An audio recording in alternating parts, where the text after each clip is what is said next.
দুটো 6 রান এক বলে হয় না? হয়তো 12 রান হয়, 13 রান হয় নো বলে হইলে।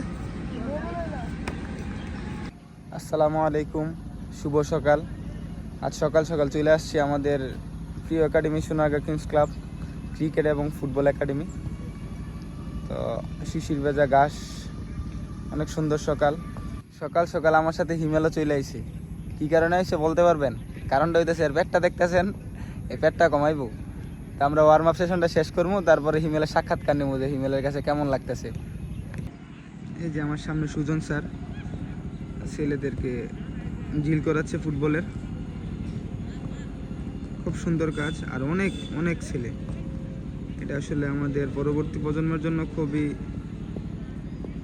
ভালো দিক, কারণ এখান থেকে অনেকেই হয়তো ন্যাশনাল টিমে ফুটবল খেলবে বা ভালো পর্যায়ে ফুটবল খেলবে, আমরা এই কামনা করি।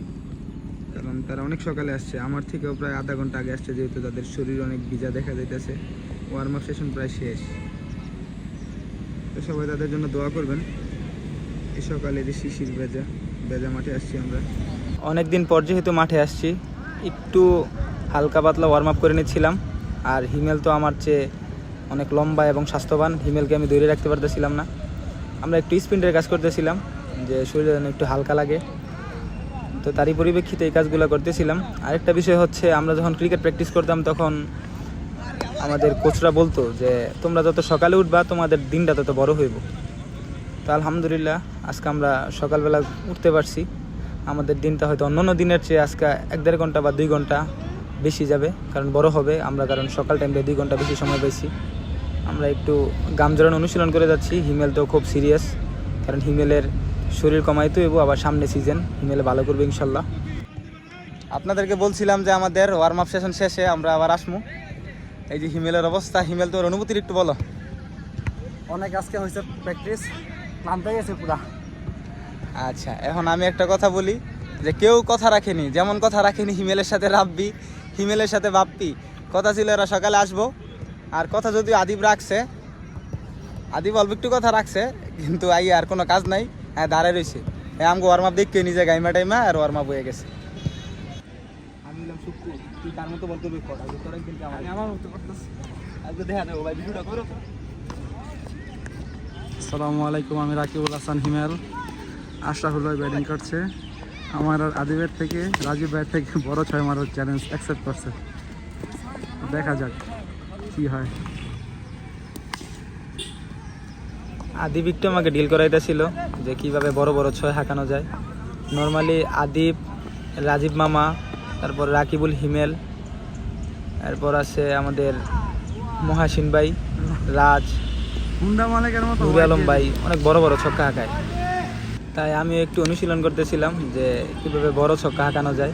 অ্যাটলিস্ট আমার বড় ছক্কার প্রয়োজন নাই, আমি জাস্ট বাউন্ডারিটুকু পার করতে পারলেই হবে। এই জন্য চেষ্টা করতেছিলাম, কারণ আমি সবচেয়ে বেশি ধরা খাই লঙ্ঘনে।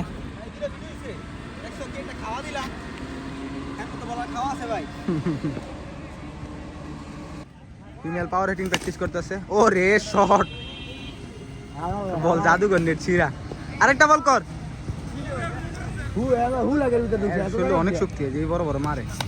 আউট। প্রথম বলে 6, দ্বিতীয় বলে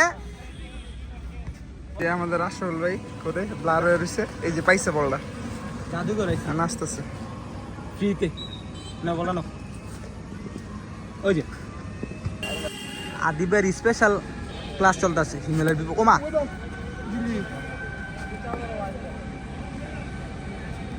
শট, আদিবে জিতছি। 2 বলে 1 শট চ্যালেঞ্জ। স্পেশাল ট্রেনিংয়ে আদিবে ধরা খাইছি। বলটা নিয়ে ভাই যাও। ফিটনেস, আদিবের স্পেশাল ট্রেনিং, পাওয়ার হিটিং সব শেষ করে আজকের মতো এখানে ভিডিওটা শেষ করতেছি। কিন্তু দুঃখ একটা, রাব্বি আর বাপ্পি কথা দিয়ে কথা রাখিনি। এই উদ্দেশ্যে কিছু বইলা দাও রাব্বির আর বাপ্পিরে।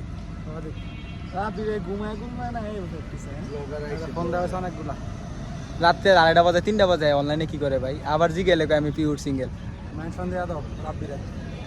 আচ্ছা, সবাই ভালো থাকবেন, সুস্থ থাকবেন। ভিডিওটি কেমন লাগছে অবশ্যই জানাবেন। আসসালামু আলাইকুম।